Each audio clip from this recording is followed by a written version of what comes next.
Hi everyone, in today's video I want to talk about self-image. But first, let's see what it is self-image. Self-image, it is something that happens internal. It is a mental picture, a mental idea you have about yourself, about your abilities, about the way that you look. So self-image, it is how you perceive yourself. Parents, teachers, coaches, uncles, aunts, friends, grandparents, past experiences, they all influence our self-image. Sometimes the cause of lack of confidence and self-esteem, it is when a child has a negative opinion about himself, has a poor self-image. So, for example, if a child thinks he is not beautiful or it is overweight, then in contact with other people, with other kids, that person won't feel confident. Do you agree? Now, can you see how having a positive self-image it's very, very important? Can you see how important it is how you think about yourself?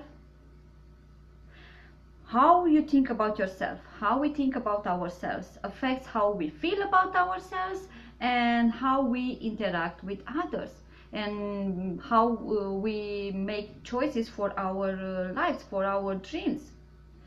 What we parents can do in order to help children build their confidence, another thing that we can do in order to help children build their confidence, is to help them to create a positive self-image. And today I will share with you some ideas on how we parents can do that. How can we help our children develop a positive self-image? So the first idea is to watch out what we say to our children. Parents, more than anyone else, can either help a child build his self-image or not. And we are already doing this without even realizing, through our words and through our actions. The things we say to our kids, the actions that the way that we react when they make a mistake or failed or they do things that we don't want, will have an impact on how children, how teenagers will feel about themselves. So the first thing that we can do is to make sure that we will use only empowering, only positive words towards kids. We need to make sure that when children behave in a way that we don't really agree, we don't like, we won't punish them. We won't make them feel shame. We want distance from them. What we should do is to coach them, is to focus more on the things that they do good instead of focusing on the things that they don't do good. We have to praise our children when they behave good or when they do well.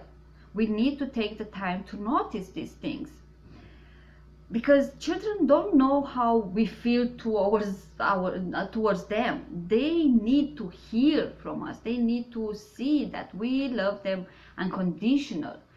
Children will remember the statements that we said to them. They will store these statements, and this statement will come back to them, later in life. Another idea in order to help children create a positive self-image is to remember to praise kids. As I mentioned, children are very sensitive to parents' words. So we have to remember to praise our children not only for the good job they did. We have to praise them for the effort. But when we praise them, we have to be very, very careful, and we don't have to exaggerate with everything that they do. We have to be very honest. We have to be very truthful. So in order to praise them for everything that they do, we don't have to praise them for bringing their plate to wash. No, we have to be very truthful. We have to praise their effort, and we don't have to praise the outcome. So if they will fail, we judge them. No, we praise the effort. Another idea in order to help children build a positive self-image is to give children responsibility. We need to help them to develop their own strengths. Giving children responsibility, it is a tool of empowerment. Giving children responsibility will help them to build their self-esteem and their self-confidence. And this too will help children to be successful in life.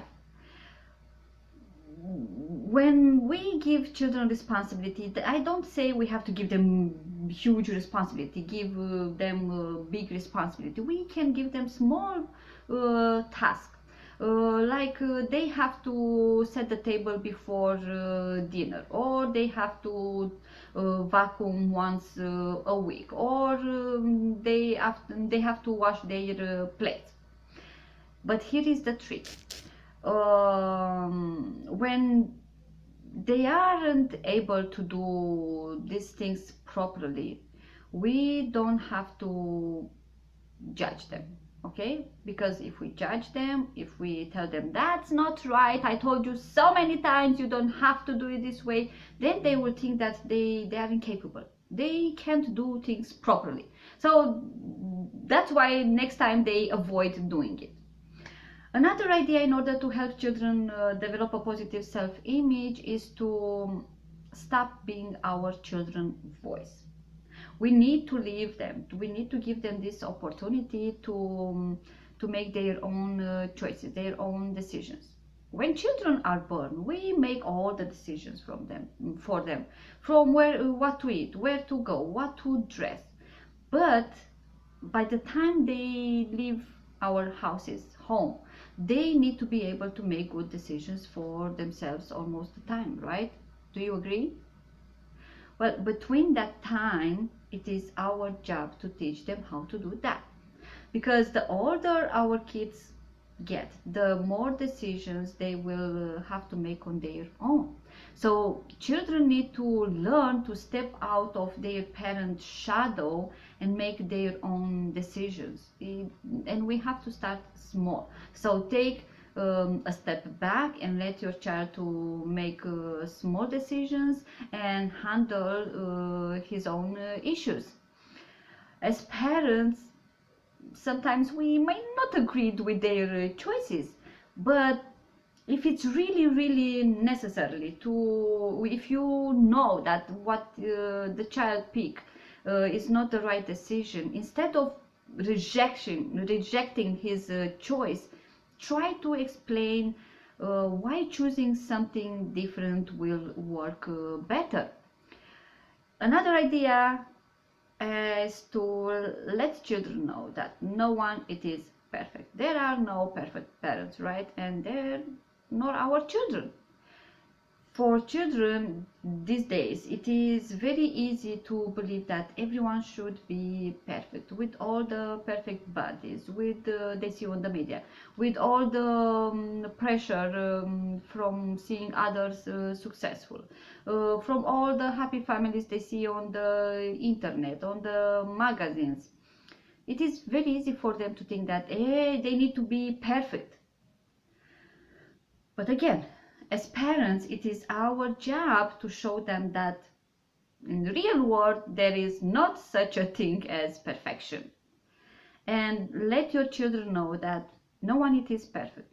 And let your children know that they are perfect just the way that they are. One way to help children understand that perfection is not good, it doesn't exist, is to first of all stop ourselves. We need to stop to look for perfection. We need to stop to reach the perfection, because our children are watching and they pick everything. They pick our words, they pick our behaviors. We need to realize that perfectionism doesn't really exist, and when we will do that, then we won't put so much pressure on our children. It will be very easy to not put so much pressure on our children. We won't expect from them to do things perfectly.